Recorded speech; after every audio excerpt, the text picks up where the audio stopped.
teman-teman, jadi sekarang ini tentunya saya tidak sendirian dan untuk beberapa menit ke depan kita akan share dan discuss bersama-sama dengan. Oke, sebelum kita menunggu untuk bisa terhubung lagi dengan Elisha, ini berasal dari kaum milenial yang tentunya sebagai influencer, public figure yang sangat-sangat memberikan yang positif bagi teman-teman semuanya. Halo Elisha. Amanda, apa kabar? Maaf Elisha, oh iya sebelumnya Elisha saya mau tanya, ini jaringan jaringan dari kami lumayan bagus atau agak kurang ini? Soalnya baru Agak nge-lag. Agak nge-lag sedikit. Ya, cuman oke. Hai teman-teman semuanya.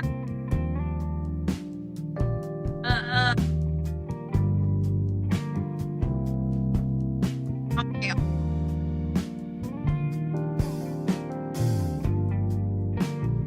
untuk bisa sharing, discuss dengan Elisha. Dan ya syukurnya hari ini kita bisa merealisasikan live talk kami dan mudah-mudahan memberikan dampak positif. Apa kabar Elisha? Puji Tuhan. Apa kabar? Ya puji Tuhan luar biasa, tetap diberikan kesehatan sampai saat ini. Mohon maaf sebelumnya teman-teman kalau memang kualitas dari kami di BNN Gorontalo Utara sendiri agak nge-lag videonya karena memang jaringan dari tadi malam hingga sekarang ini memang agak bermasalah, tapi mungkin selama suara saya masih didengarkan, kalau memang sudah tidak itu nanti kita akan coba lagi. Hai teman-teman. Halo semuanya. Oh ya, buat teman-teman BNNK Gorontalo Utara, BNN dan BNNK serta BNN Provinsi Gorontalo, kami juga mengucapkan terima kasih kalau sudah bergabung bersama-sama dengan kami. Oke, mungkin kita langsung saja ya, mempersingkat waktu. Jadi, seperti yang sudah kita sampaikan sebelumnya, bahwa live talk kita pada saat ini itu mengangkat sebuah tema, yaitu standing a lot of energy positive to stand against drugs.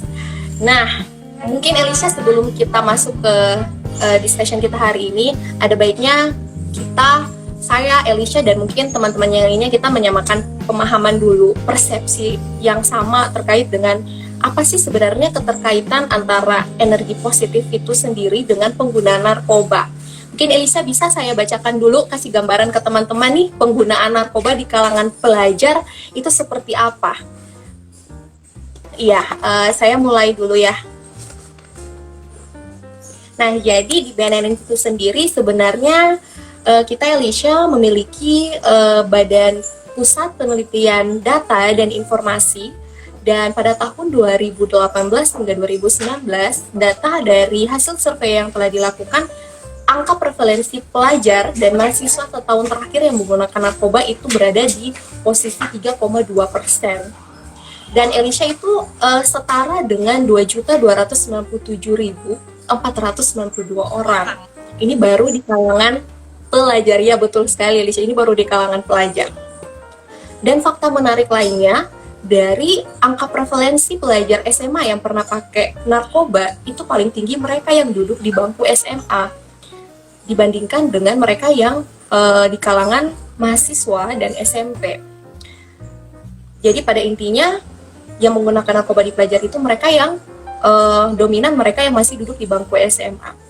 Kemudian Elisha mungkin yang bisa saya tambahkan, jika diklasifikasikan menurut tingkat pendidikan dan jenis kelamin, kita mulai dari laki-laki dulu.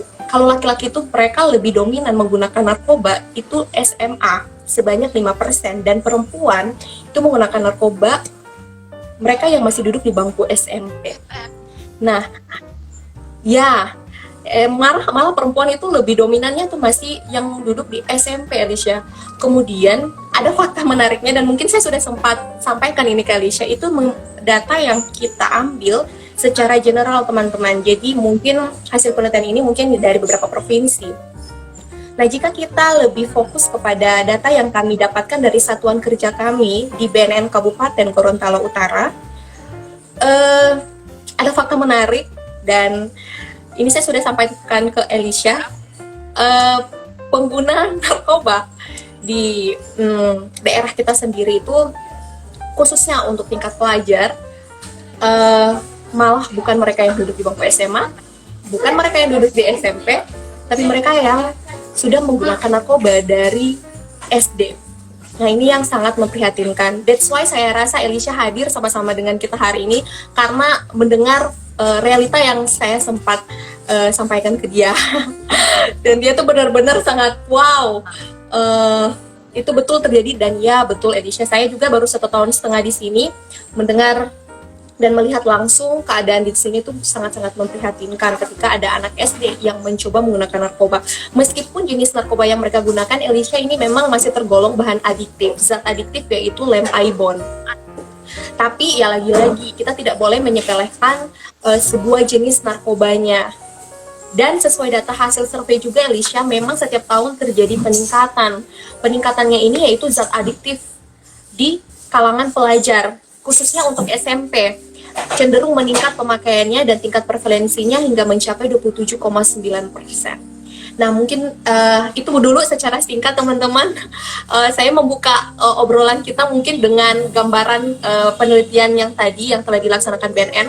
Sebelum kita mencoba untuk melihat, kemudian kita mungkin bertanya-tanya, kemudian di mana sebenarnya relevansi antara energi positif yang kita miliki dapat berpengaruh terhadap pengguna narkoba bagi kalangan pelajar. Nah, saya dan Elisha mungkin di sini mencoba untuk secara maksimal mengedukasi teman-teman, bukan mengedukasi sih, lebih kepada men-share ya, memberikan sebuah pengalaman-pengalaman. Dan untuk mencoba mengetahui relevansinya, mungkin kita Elisha berangkat dari alasan-alasan kenapa pelajar-pelajar ini menggunakan narkoba. Kita mulai saja mungkin dari yang pertama.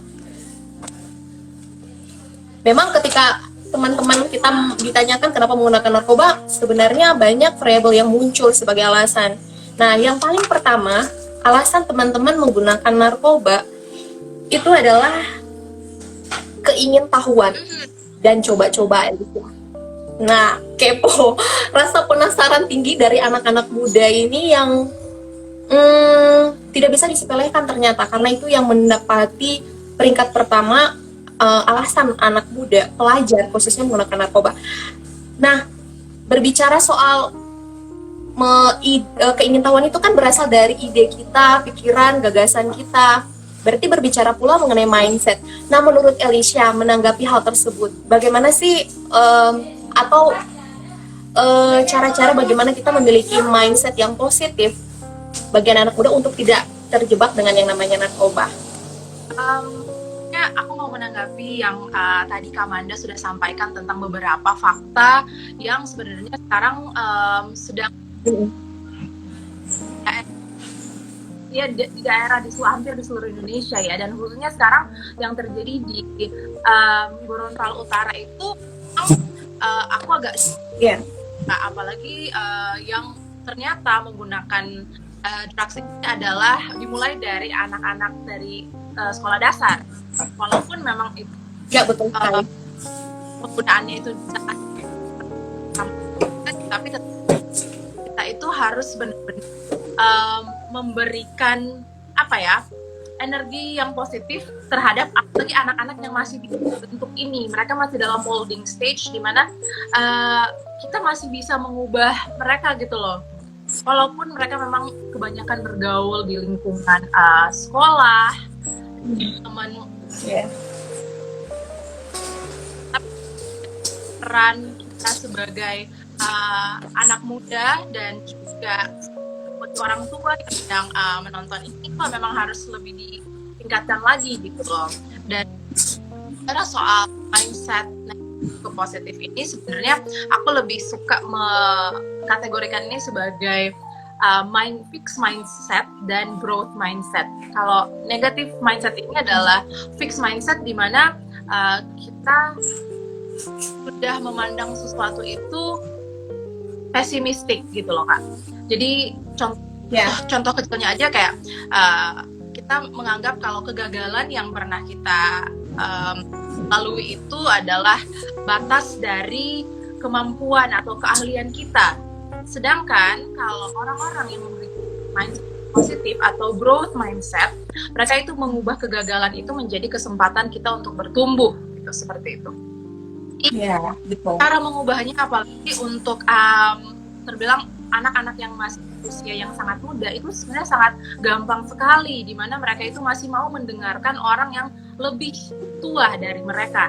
Jadi sebenarnya kita harus meningkatkan rasa kepedulian kita sih Kak. Kita nggak boleh apatis dengan hal-hal yang seperti itu.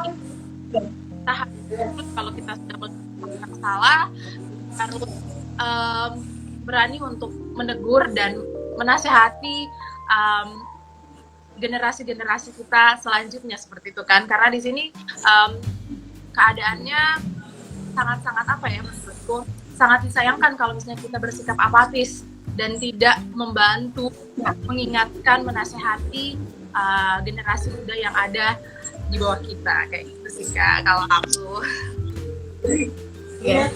Kayaknya sekarang anak-anak muda itu lebih ke self-centerednya, maksudnya kayak pengembangan ya lebih kepada dirinya sendiri. Mungkin sekarang dengan apa yang Elisha katakan, kita lebih bagaimana juga menjadi dampak buat orang di sekitar kita dengan setiap potensi yang kita miliki. Oke Elisha, lanjut. Mungkin ada pertanyaan juga. Nah, bagaimana Kak kalau seandainya ketika seseorang sudah terlanjur memiliki mindset yang negatif? Saya yakin teman-teman di luar sana itu bukan berarti tidak tahu narkoba, jenis narkoba seperti apa, bahaya narkoba seperti apa. Saya yakin tahu. Dengan adanya perkembangan teknologi sekarang, orang sudah tahu. Tapi lagi-lagi kenapa ketika sudah ada pemahaman bahaya narkoba, malah mereka ya itu rasa penasaran mereka masih ada. Nah, mungkin bisa Elisha berikan masukan buat teman-teman, bagaimana sih kita mengubah mindset yang sudah terlanjur negatif dalam pikiran kita menjadi ya lebih baik lagi dan lebih positif. Ini sangat sekali kalau kita anggap negatif, atau misalnya kita sudah mempunyai mindset yang pesimistik gitu ya kan. Jadi kayak melihat masalah itu sebagai titik terendah di hidup kita sudah nggak bisa mencari lagi. Kebanyakan mereka itu jatuh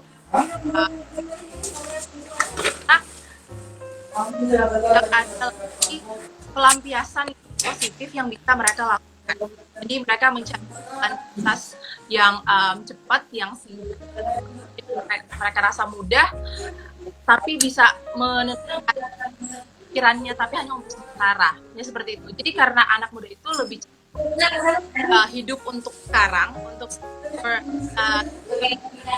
berpikir. Jadi mereka sebenarnya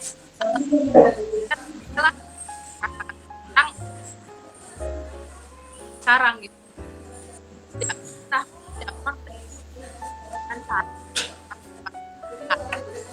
Hal-hal harus kita tanya.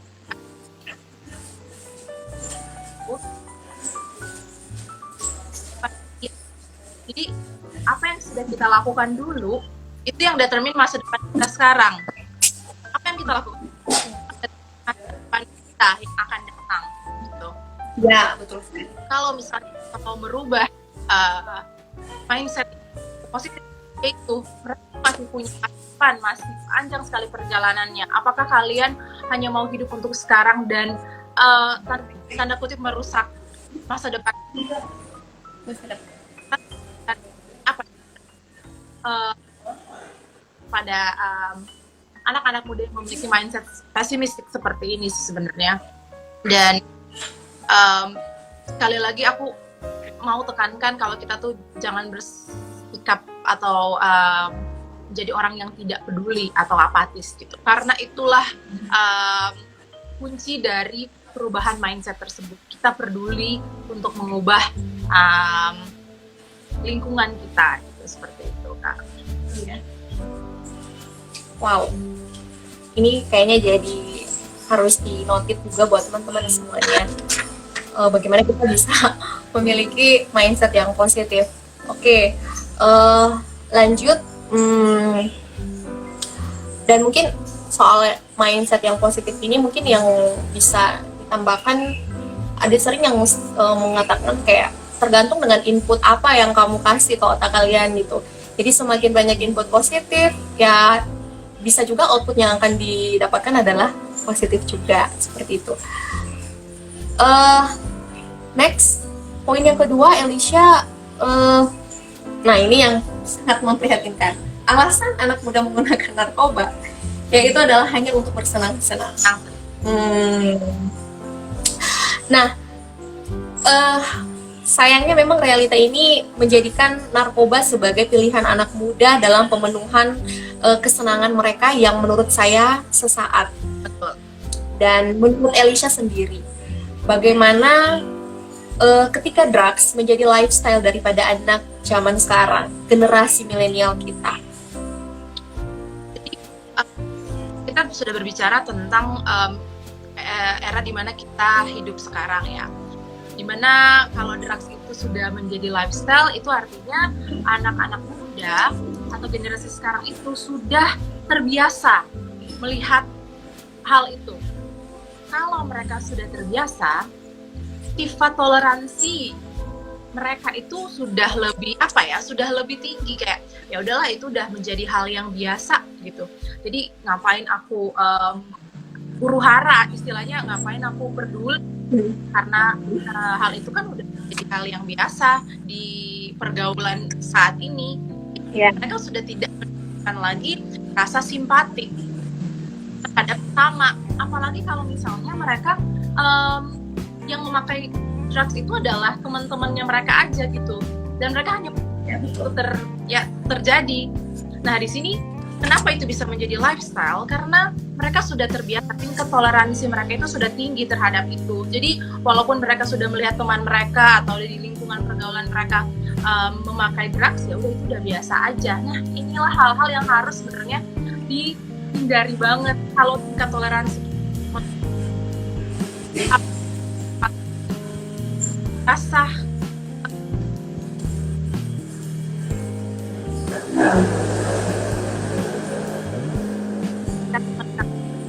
dalam hal yang tidak baik. Jadi sebagai teman yang baik, sebagai anak muda yang berdampak terhadap sekitarnya, yang peduli terhadap sesama, ya marilah kita sebenarnya mengubah rasa kepedulian kita ini terhadap orang lain. Jangan hanya sekedar simpati aja, tapi kita tidak menunjukkan empati kita gitu loh Kak. Dan ini sudah menjadi sebenarnya sudah masif, pasti banget akan terjadi perubahan terhadap para pemakai. Ini tidak akan menjadi lifestyle yang berkepanjangan yang sudah tertanam di anak-anak sekarang, saling menasehati sebenarnya, karena mereka sudah tahu kan dampak dari ini itu apa sebenarnya, bukan sekarang darurat narkoba ya kan Kak. Tahun lalu setauku ada terjadi peningkat per Desember 2019, which is kita udah melupakan hal itu karena sekarang udah lagi terfokus banget sama isu COVID-19. Hal itu kita lupakan gitu, olah itu nggak ada lagi, tapi sedang terjadi sekarang. Sadly kita harus benar-benar lihat prioritinya juga sih sebenarnya sekarang. Itu sih Kak, kalau untuk hal ini.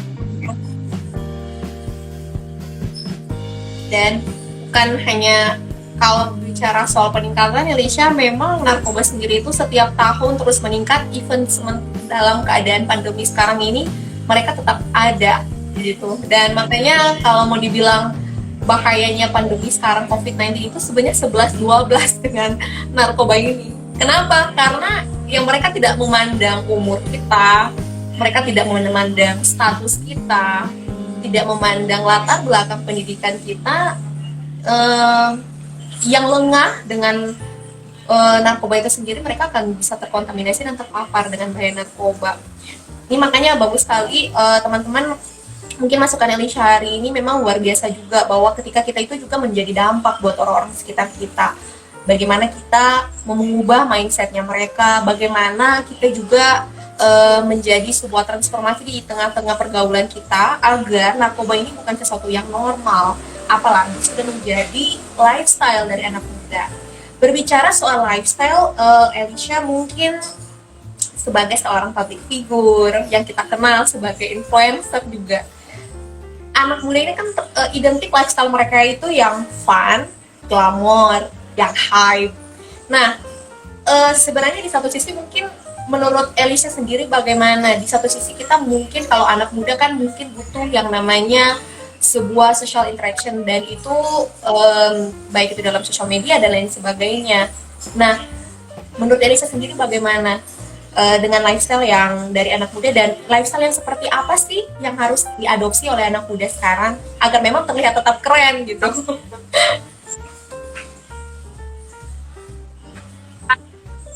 Yang membuat suatu act yang positif itu banyak, udah masif banget, karena sangat-sangat yakin dan percaya bahwa anak-anak muda yang tersebar di seluruh Indonesia itu mempunyai sebenarnya misi dan visi yang sama, yaitu untuk memajukan daerah mereka gitu loh. Jadi ini sebenarnya nggak terpusat di ibu kota aja, tapi itu tersebar luas Ya, di seluruh daerah di Indonesia, di mana kita sudah membuat begitu banyak aksi, begitu banyak petisi untuk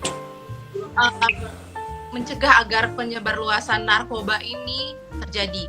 Jadi kalau mau dibilang soal lifestyle yang harus kita adopsi sebagai sekarang, generasi sekarang ya, kita harus mengadopsi lifestyle yaitu kembali lagi ke saling peduli sih Kak, gitu loh. Karena sekarang semua aksi kita itu dapat didengar asal kita tuh saling bahu membahu untuk menyampaikan itu lewat teman-teman kita, lewat social inner circle kita. Jadi dari circle terkecil kita sudah bisa memberikan masukan-masukan yang positif yang bisa menjadi lifestyle gitu. Karena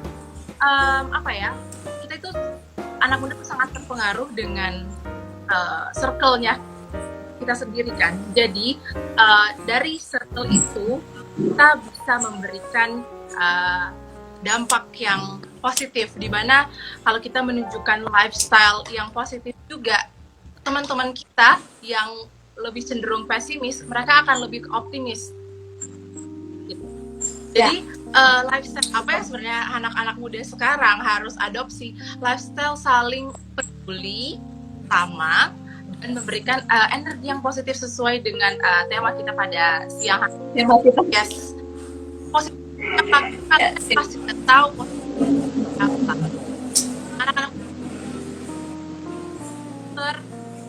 jadi tinggal implementasinya aja itu seperti apa ke lingkungan kita, ke social circle kita di mana kita bergaul kayak gitu. Iya. Nah, ini mungkin bicara soal inner circle-nya yang sudah disampaikan oleh Elisha ini sebenarnya berkaitan juga dengan alasan ketiga yang digunakan oleh para pelajar ketika mereka menggunakan narkoba. Nah, menempati posisi yang ketiga, alasan terbanyaknya itu adalah karena dibujuk teman. Nah, ada dua faktor sebenarnya yang mungkin saya dan Elisha akan lebih fokus di sini terkait dengan alasan yang ketiga ini, ketika seseorang itu dibujuk teman untuk menggunakan narkoba. Kita mungkin fokusnya lebih kepada yang sudah sempat Elisha singgung soal tadi juga, yaitu tentang inner circle-nya dan decision making. Nah, menurut Elisha bagaimana lingkungan, faktor lingkungan daripada seseorang, dalam hal ini anak muda, mempengaruhi keputusan seseorang mengambil dalam kita mengambil keputusan.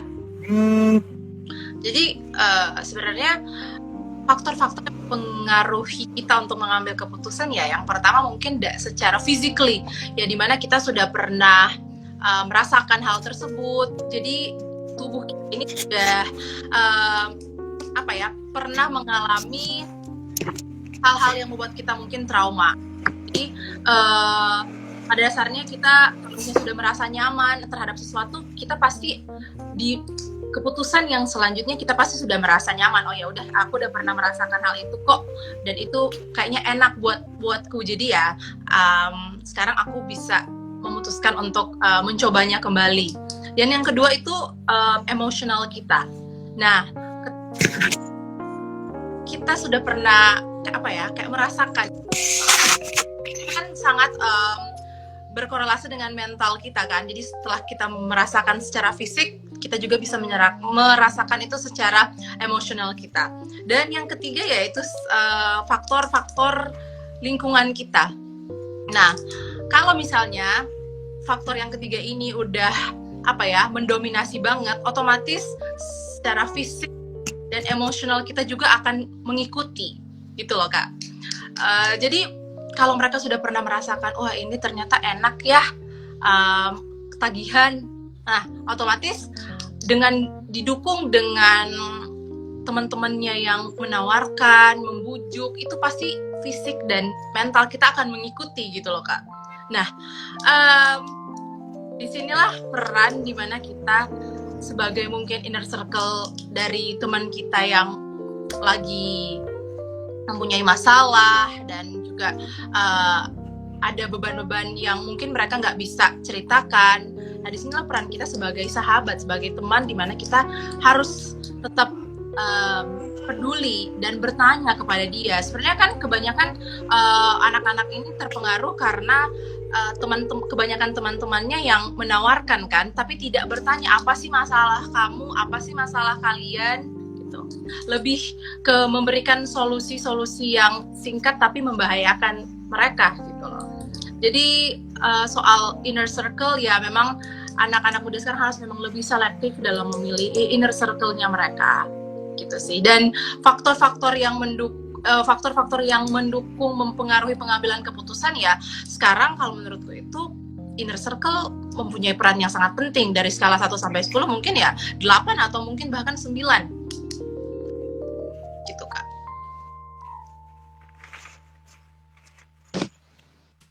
Oke. Yes.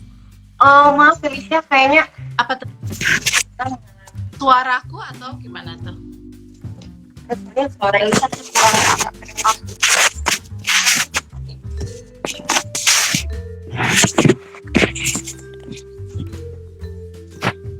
Elisha, mohon maaf teman-teman, mungkin kita akan coba lagi karena sampai yang terakhir ini suara Elisha tidak muncul. Mungkin kita akan coba melalui mohon maaf ya, kita coba dulu, bisa nanti kita coba lagi karena barusan suara Elisha sama sekali tidak dengar. Tidak bisa didengar. Dengar ya. Oke. Ya, kita coba lagi ya. Kita coba lagi untuk memaksimalkan live talk kita. Mohon maaf teman-teman. Kita akan coba lagi untuk live. Oke, mohon maaf. Oke. Ini kenapa nggak bisa ya?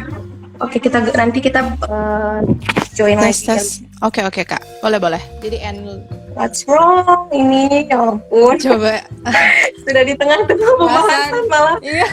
Soalnya Elisa sama sekali nggak bisa didengar Kak. suaranya. Tes. Halo. Sudah Kak? Kayaknya permasalahannya di kita, kayaknya di jaringan kita. Makanya saya coba refresh dulu. Boleh.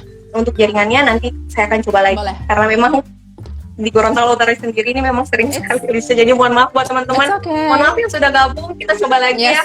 Nanti mudah-mudahan semoga untuk next kita bisa lebih lancar lagi. Oke, thank you so much. Jangan lupa join lagi ya teman-teman. Oke.